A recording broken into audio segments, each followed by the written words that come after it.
kembali dengan Kakak Uno di channel Hustler Guys, sebuah channel yang mengacak-ngacak tentang keberadaan para musisi di tahun 80-an. Para musisi ini berada di SMA Kompleks Wijaya Kusuma. Mereka punya nama yang begitu melambung di tahun itu. Nah, di depan saya sudah berderet para musisi tersebut yang tergabung dalam kelompok Hustler Guys. Dari sebelah kanan sendiri, coba disebutkan namanya. Tatut. Siapa? Tatut. Yang lebih keras lagi tolong. Tatut. Tatut. Dari SMA 5. SMA 5. Kemudian yang kedua, Saya Yuril Ayunir, SMA 5. SMA 5 juga. Kemudian yang sebelah sini? Iya? Budi siapa? Oh, Budi aja. Kakak Budi aja. Kemudian yang agak tengah ini, yang paling ganteng, Saya Mirban, dari SMA mana? SMA 179 Surabaya. Yang berjenggot? Saya Bidit, Pak. Ya, Kakak Uno. Oh, Bidit, Kak. Ya, Kelas 1, 2, 3, SMA 2. SMA 2. Surabaya. Ya. Tahun berapa? Tahun 79. Angkatannya 79. Angkatan Masuknya 79. 76. Jadi waktu SMP Sempat nggak naik, kan? itu saya masih SMP. Oh gitu. Begitu guys, para musisi yang sudah kelihatan sepuh di tahun sekarang ini sudah saling memperkenalkan diri. Tentunya para ibu-ibu atau wanita-wanita di tahun 80-an pasti menggilai mereka. Menggilai berarti dalam artian setiap Hustler Guys main, mereka berteriak menyebut-nyebut nama para personilnya. Guys, tadi telah saya perkenalkan para personil dari kelompok Hustler Guys. Dan tentunya para guys pasti ingin tahu gimana ceritanya Hustler Guys terbentuk, kemudian masing-masing personil ini gimana ceritanya bisa bergabung jadi satu dari tahun 80-an sampai tahun sekarang. Baik, segera saya mulai bertanya dengan salah satu pendiri ataupun musisi yang paling banyak aktivitasnya di kelompok ini. Dia adalah Kakak Yuril Ayunir, atau kita sering sebut Kakak Uyung. Halo Kak. Halo. Sehat? Sehat, Alhamdulillah. Sehat. SMA 5 ya? Ya. Oke. Nggak salah. Baik Kak, Kakak mungkin atau enggak harus mungkin, Kakak harus bercerita tentang gimana terbentuknya kelompok Hustler Guys ini. Oke. Awalnya band ini terbentuk kita akan tampil di malam kesenian SMA 5 waktu itu tahun 79. Kebetulan band ini kebanyakan berasal dari teman saya satu kelas 3P8 waktu itu, Semala 80 ya. Waktu itu formasinya saya di gitar, Irawan bass, keyboard Reza dan Albert, vokal Iwan, dan kebetulan untuk drumnya kita tidak ada pemainnya. Akhirnya saya ngajak adik saya Arya Yunir untuk gabung. Andi? Itu. Oh ya, ada Andi satu perkusi, Andi pegang perkusi. Itu awal terbentuknya. Jadi nggak murni dari 3P8 aja ya? Iwan itu dari P2 waktu itu, nggak salah. Lantas ya Ari SMP 1, adik saya. Baik Kak, untuk memberikan label ataupun sebuah nama biar jangka panjangnya tetap enak didengar, memang tidak mudah kan? Nah, saya melihat nama Hustler Guys, sedangkan Guys merupakan sebutan anak-anak milenial untuk zaman sekarang ini. Mungkin Kakak bisa bercerita kembali gimana cara ataupun memberikan label Hustler Guys. Sebenarnya ketemu nama Hustler Guys itu simple ya. Waktu itu kita memang senang bawain beat hustle, waktu itu memang lagi dominan ya, lagi disenengin ya, semi disco gitu. Jadi untuk memberikan brand ke grup ini, kita kan memang senang bawain irama ini, kenapa nggak kita namakan Hustle Guys saja. Jadi anak-anak yang senang memainkan musik hustle gitu. Itu intinya. Jadi nggak ada filosofi yang jelimet, nggak juga. Jadi berdasarkan musik yang dibawakan, beat beat yang musik kita yang dibawakan, bawa, kemudian semuanya cowok ya, Ya. cowok ya. Kak, tadi kakak menjelaskan bahwa Hustle Guys terbentuk di tahun 79. Dalam perjalanannya, apakah sempat berganti-ganti personil untuk Hustle Guys? Oke. Setelah kita tampil di Malam Kesenian SMA 5 itu, kan anak-anak sudah selesai ya, lulus. Itu Irawan yang main bass itu melanjutkan kuliah ke Bandung di ITB. Lantas Reza, Albert, Andi itu juga sudah nggak bergabung lagi dengan Hustle Guys. Maka masuk Budi, Dito, dan Mirban di posisi keyboard. Perkusi yang tadinya dipegang Andi diambil alih oleh Tatut. Oh ya, Didit masuk. Nah, Didit kan membawa warna permainan sendiri lagi. Jadi lebih berkembang lah musiknya. Lebih berkembang musiknya. Ya. Di zaman Hustler Guys, saya sempat mendengar sebuah lagu yang kala itu menang di sebuah festival, Serpihan Hasrat Belia, yang nanti dibawakan juga ya. Akan kita lihat guys, gimana warna dari Hustler Guys. Kakak bisa bercerita pada waktu itu di mana festivalnya sehingga menjadi pemenang? Mungkin awalnya saya cerita proses penciptaan lagu ini. Yeah. Lagu ini saya kebetulan saya menciptakan lagunya, dan untuk lirik saya dibantu oleh teman saya Bambang Sumardiono, yang kebetulan waktu itu teman saya sebangku di kelas. Di SMA 5 ya? SMA 5 ya, di 3P8 itu. Saya bikin lagu itu untuk diikutkan lomba cipta lagu antar SMA sejatim, namanya tuh Philharmonic Festival di Malang waktu itu. Dan kebetulan lagu itu dapat nomor 3. Kita tampilkan pertama kali waktu kita tampil di TVRI Surabaya. Ya. Gitu.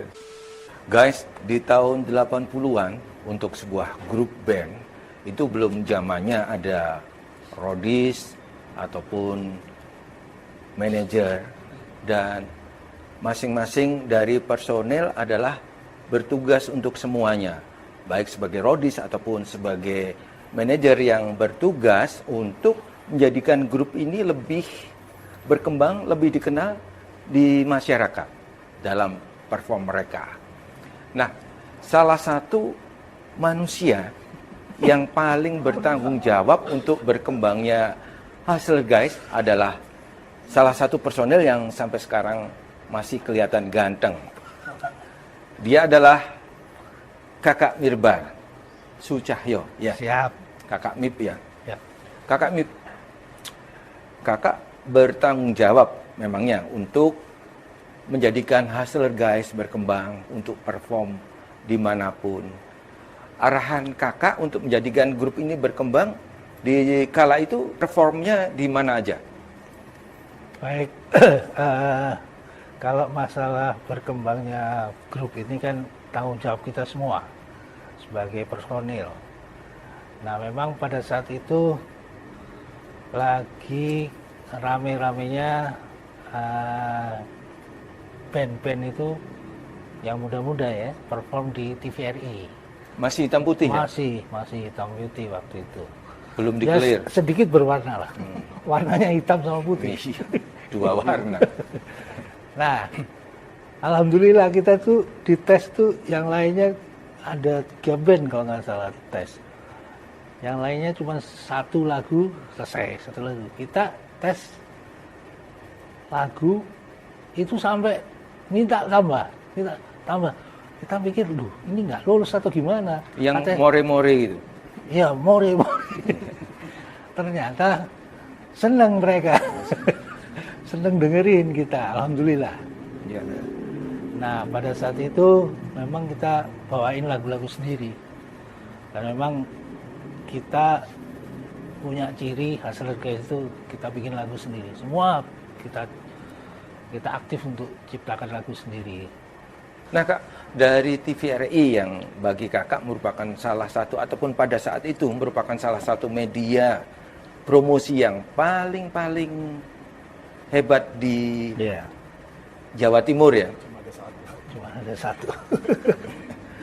Bagi Kakak, TVRI merupakan sesuatu yang tentunya bisa memberikan lonjakan untuk keberadaan ataupun kemajuan dari Hustler Guys.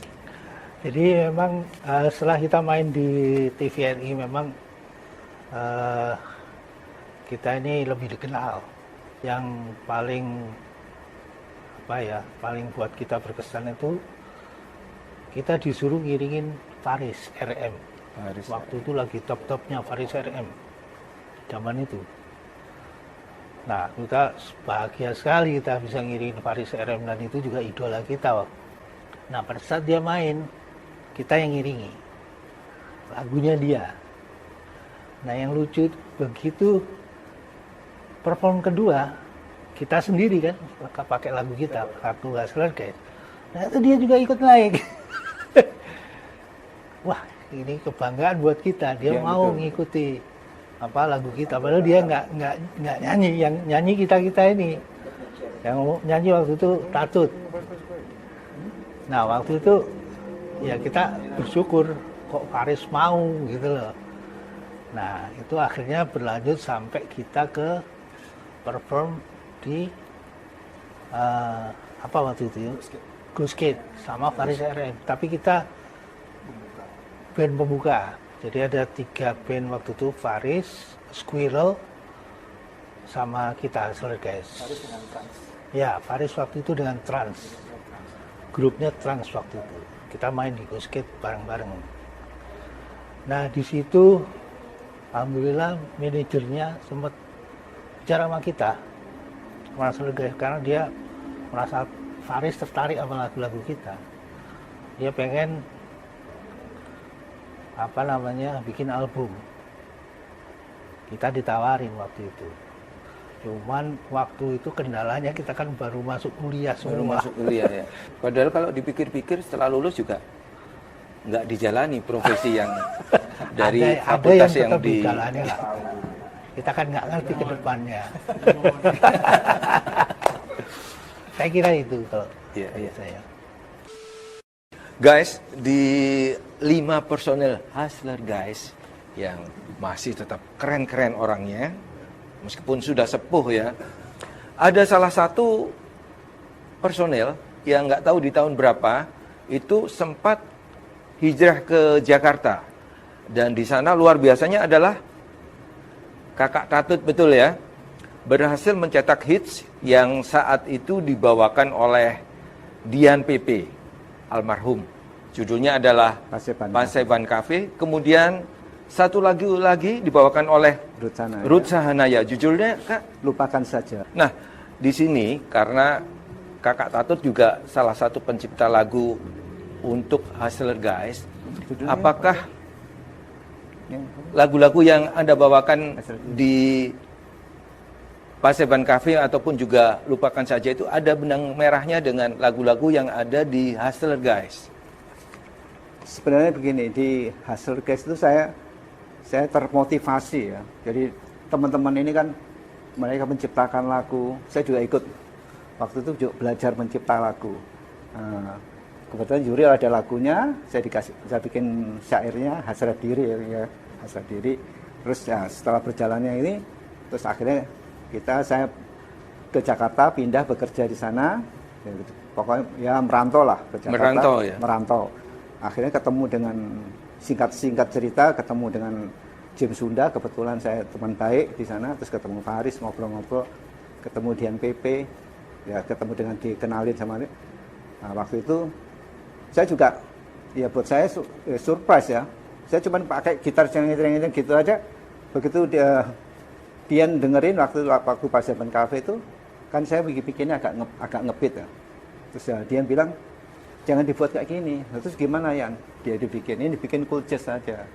Nah, makanya dibikin yaitu Paseban Cafe. Akhir lagu saya itu, terus dia ada dirubah syairnya dengan bagus AA, diganti bagus syairnya. Tapi aransemennya di MPP.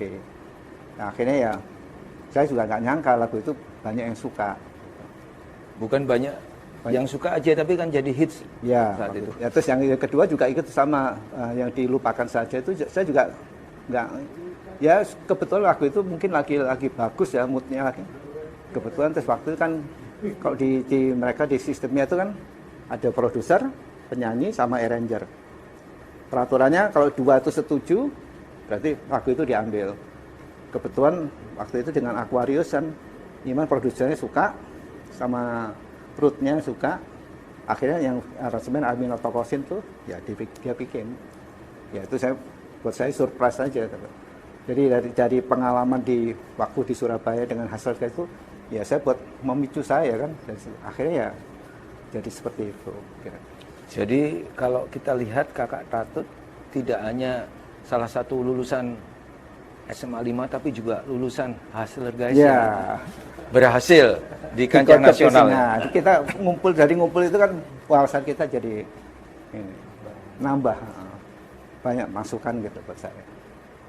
Guys, kalau kita lihat di antara para personil Hustler Guys ini, ada salah satu playernya yang banyak bermain di segala tempat. Dan gaya mainnya luar biasa, atraktif sekali. Saya jadi ingat dengan salah satu personil dari Earth, Wind and Fire, pemain bassnya. Nah, beliau adalah Kakak Didit Saksana. Mainnya begitu ekspresif, gayanya sangat oke, dan dulu beliau ini dikenal sebagai bassis yang jago chopper. Belum zamannya chopper di tahun 80-an, beliau udah menchopper segala hal yang berbau bass. Iya, di tahun 1982. 82 ya? 82.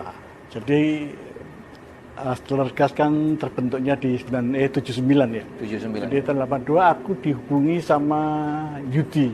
Kita panggilnya Yudi Pengki. Mau diajak gabung sama sebuah band yang namanya Hustler Gas itu tadi.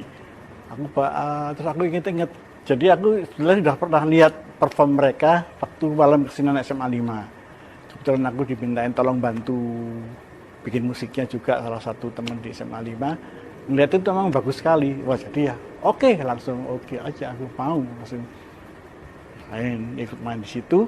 Langsung debutnya adalah tampil di TVRI acara hiburan malam kalau nggak salah. Itu mulainya ikut Hustler Gas di situ. Mungkin bergabungnya tanpa ada nilai transfer dari bendahara? Oh ada. Ya. Oh iya, jadi iya di mana itu namanya Jalan Tidar. Iya. Bisa mangkok. Iya. Maksud mie sak mangkok, terus nonton film dari sore sampai malam 3 kali langsung bertutur. Di bioskop Dana paling. Lali kata catet mas, kak virus iya. Baik guys, itulah salah satu personel yang nanti dapat kita lihat gimana atraktifnya Kakak Sudarmo memainkan bassnya. Guys, di tahun 80-an untuk sebuah band memang tidak mudah untuk berlatih. Karena saat itu belum ada studio apa Kakak Darmo? Studio foto. Latihan. Belum ada studio latihan. Yang Disewakan tentunya ya. Baik. Untuk menyikapi hal-hal tersebut, ada salah satu pakar yang paling mengerti gimana cara untuk sebuah band berlatih. Kakak Goskon, silakan untuk menjelaskan ke... Sebetulnya enggak untuk saya bukan pakarnya, karena pada waktu ikut di Hustler Gas itu saya kan gantikan pemain keyboard dari X kelas 3P8 ya, Yuril ya. Jadi pada waktu itu mereka sudah latihan ada tempat, memang di rumahnya Yuril, dan saya baru bergabung 1 tahun kemudian kira-kira setelah pemain keyboardnya keterima di perguruan tinggi. Nggak tahu asal, semuanya alat punyanya apa, semua alat bandnya punyanya Yuril. Jadi setelah itu nggak tahu, mungkin Yuril malah mulai yang inget kenapa, terus akhirnya terus dipindah ke rumah saya latihannya. Kita kalau tempat sebetulnya alhamdulillah waktu itu ya nggak ada problem ya realnya, nggak ada problem. Di latihannya di rumah Yuril dulu, terus nggak tahu gimana dipindah ke rumah saya, itu aja. Karena rumah saya dengan rumah Yuril juga dekat sekali. Tuh. Baik guys, itulah apa yang dijelaskan oleh salah satu kakak Goskon yang menjadikan grup Hustler Guys ini bisa berlatih dengan rutin ya. Rutin. Nah. Guys, tadi kakak Mirban Sucahyo yang salah satu personil yang masih ganteng ini bercerita bahwa salah satu perform yang paling mereka ataupun paling berkesan bagi Hustler Guys adalah main di Ghost Gate, di mana mereka main dengan Faris RM. Kakak Mit bisa bercerita lebih jauh tentang acara ini? Waktu itu kita memang diminta untuk main. Waktu itu yang main Faris RM, kemudian band pembukanya bersama Faris RM bersama Trans ya. Faris RM bersama Trans. Trans ya. Terus kemudian band pendampingnya ada Squirrel. Terus Hustler Guys bersama Nuswantara 1. Ya. Ya, Nusantara Sahatu waktu dulu namanya. Dan untuk acara reunian ini, kedepannya arah dari Hustler Guys apa, Kakak Mik? Jadi gini, kita coba untuk menggali lagi lagu-lagu yang pernah kita ciptakan dulu. Ya. Dan seperti apa yang disampaikan Budi, bahwa kita lihat mana yang memang masih layak di remake mau ya. kita remake lagu-lagu itu, ya kita coba untuk remake. Dan kita punya sekitar 7-8 lagu. Dan insya Allah mungkin masih cocok ya, masih kalau menurut pandangan saya masih oke lah. Tergantung dari aransemennya ya. Enggak, kita enggak mau rubah aransemen. Enggak mau merubah dari warna Hustler Guys. Yang dulu, tetap aransemen tetap yang dulu, cuman soundnya yang berubah. Karena sound ini kan yang sound sekarang udah baru-baru dan enak-enak gitu loh. Kalau dulu string aja harus alat sendiri. Iya. Kalau sekarang udah gabung jadi satu. Jadi itu yang coba kita gali. Nah, guys, semuanya sudah jelas untuk awal kehadiran Hustler Guys di channel Hustler Guys ini. Dan tentunya kita akan nonton atau ngelihat performan dari mereka semua, kelompok Hustler Guys ini, gimana? Apakah masih tetap oke ataupun juga oke?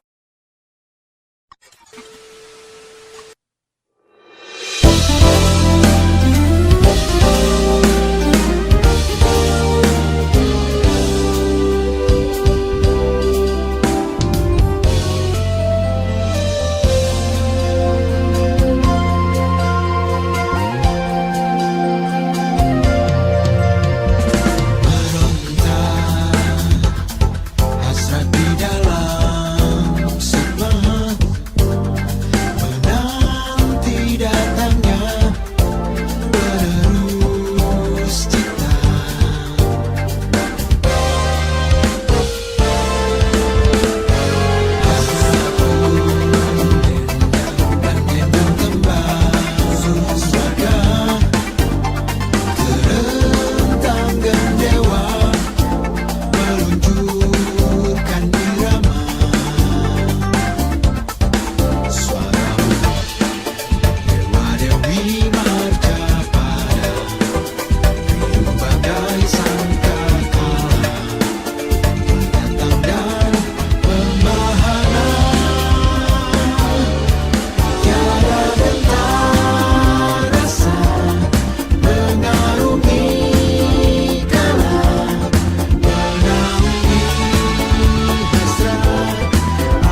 gimana kerennya permainan dari kelompok Hustler Guys ini. Jangan lupa untuk like, Comment. And subscribe.